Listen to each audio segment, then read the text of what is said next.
Hi there, I'm Con. And I'm David, and welcome to another episode of...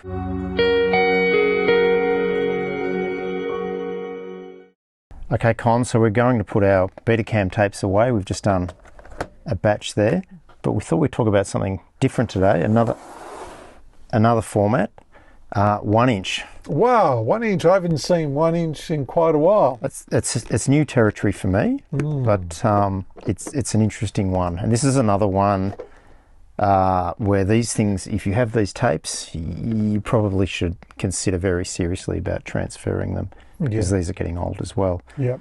Now, I believe you have a special connection to 1 inch tapes. Well, yeah, so I dealt with them on a daily basis for 2 years, and it was in Shepparton at an old country TV station called GMV6. That's Shepparton in Australia, not Shepparton in England. Yes, Shepparton in Australia, Victoria, Australia, the Sunraysia district area, where all the canned fruit used to come from.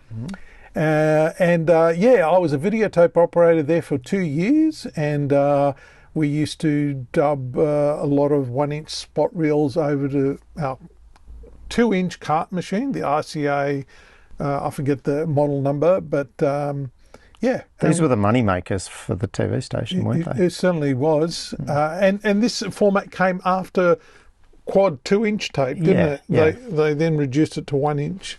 And then everyone transferred their 2 inch to 1 inch, and now it's time, people, to transfer these. Yeah. So when you were there, did Shepparton have... This is GMV6, was it? GMV6. Yeah. So did they have Ampex machines or Sony's? They had, in the videotape area, they had two RCA machines. I forget the model numbers. I was there from 1989 to 1991, a long time ago. And we used to use those to transfer the spot reels to the quad machine to dub over. But just before I left, a few months before I left, because of aggregation, they bought 4 of those Sony machines that are behind you now, and they used them for news playback and production. Okay, it's interesting because in the time I've been dealing with these 1 inch tapes, I've discovered that with senior editors, the difference between an Ampex and a Sony VTR, it's like a Ford and General Motors argument at the pub. And I go, so I just stand back and go, not my territory, I'll just whatever. But they have definitive views about which one is better, and I'm not getting involved. At this stage, I just want them to play back. Now, we should mention that back in the day, these machines cost about $250,000 each. I think so. That's a lot of money. But when you actually get in behind them and go, they're actually pretty amazing. Yeah, they are. For their day. Marvels of machinery and electronics. Yeah. So anyhow, look, we can digitise these as well, and we're upconverting these, so we tend to just pillar box everything, but you will get a nice ProRes file, high def file. So just anyone, we can do that. But I'm just, I love feeling them. They're just amazing. They're just beautifully engineered. Look so well machined and so handsome, you know. You know what I did? I went to JCar and bought one of those clock kits, and I stuck one in the middle of those reels because I saw one somewhere else. I go, I want to make one of those. So I still got it. It's a clock that I hang up on the wall with. It's actually the brass 3M one that I have. But with this interest in analogue equipment now, I totally understand why these would just about be prized possessions now. And I would say that once these are digitised, if you were going to just throw them in the dump master, I'd pop them on Marketplace or something. I think you could make some money out of these. Yeah, like I said, you can turn them into clocks. Yeah, absolutely. So, and actually see how they must be so well balanced as well, because I know that Ampex is fast. That rewinds very fast. Yeah, so if it was out of balance, that's not a good thing. Whole thing. So, so look, this is interesting territory, but we do advise people to give us a call if you'd like them transferred. Yeah, and also the cases they came with were made out of a plastic that was fireproof. Are they fireproof? Are they? Well, not maybe all of them, but I know some 3M, the blue cases, they were fireproof plastic, and I think some of the Fuji cases. What's interesting, but they have this, locking mechanism, and I remember, in my early days at the TV station, these things just filled up racks and racks. And I say Shelves, yeah. they were the money makers for the TV station, weren't they? So. Do you remember? I can't remember how long the small reel there would run for. If I had to guess, once again, it's not my turf. I'm thinking it'd be an hour because we have one here. Wow! Look at the size of that one. That's massive. We never had big ones like that. Maybe our machines couldn't handle them. I'm sure there'll be someone watching this that will be able to tell us. But I know I've heard of machines that can play 3-hour tapes or 2-hour tapes or whatever it is. Maybe that's what that one. Maybe that's what it is. Yeah. So I have a feeling the smaller ones could do up to 2 hours. Right, okay.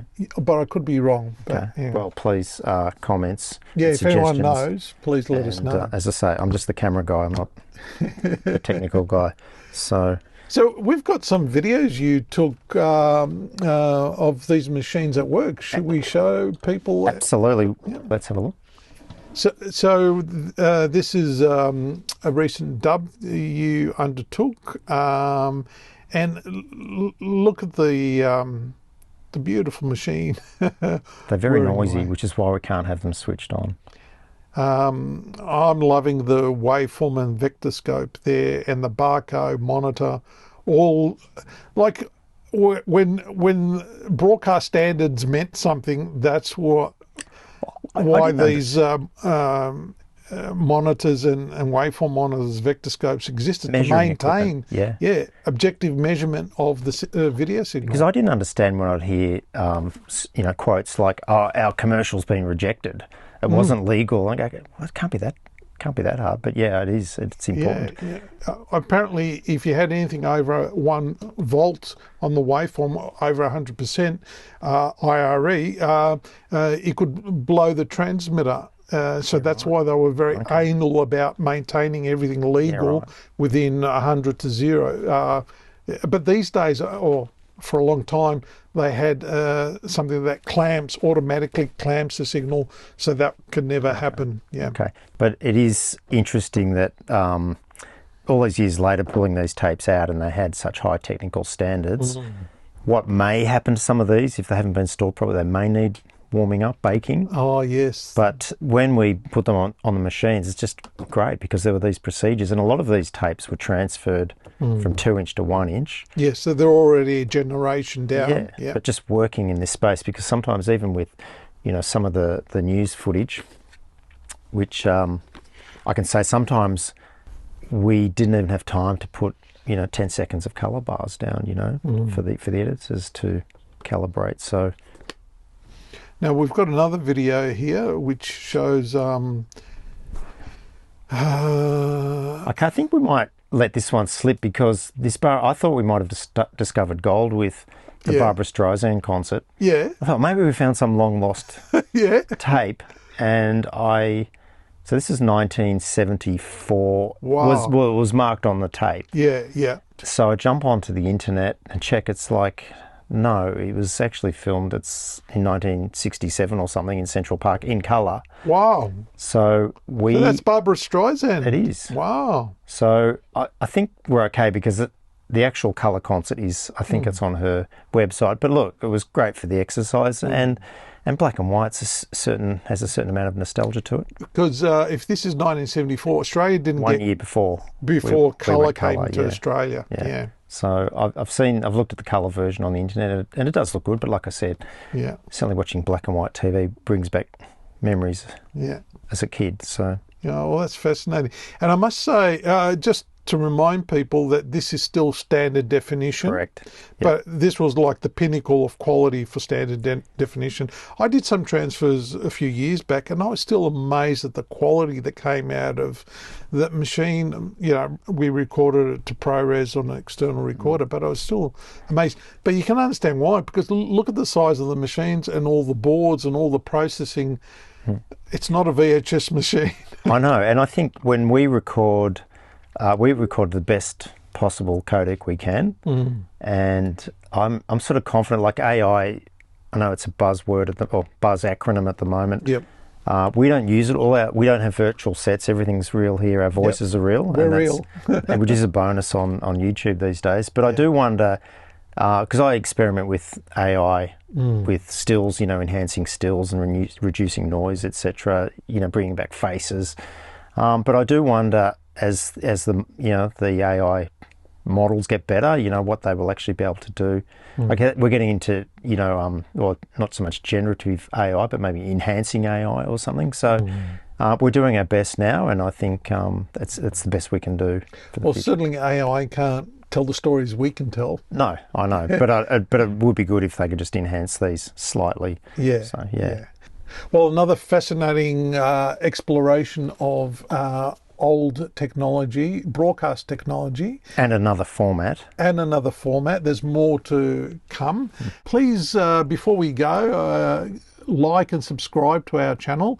And if you have any comments, please leave them below. We'd love to hear what you think of our topics. And most importantly, if you have any tapes that you'd like digitised, yes, also get in touch. And Con is the expert with transferring the 1-inch tapes. Yeah, I still think I remember how to lace up a 1-inch reel. Okay. All right. Thanks for watching. See you next time.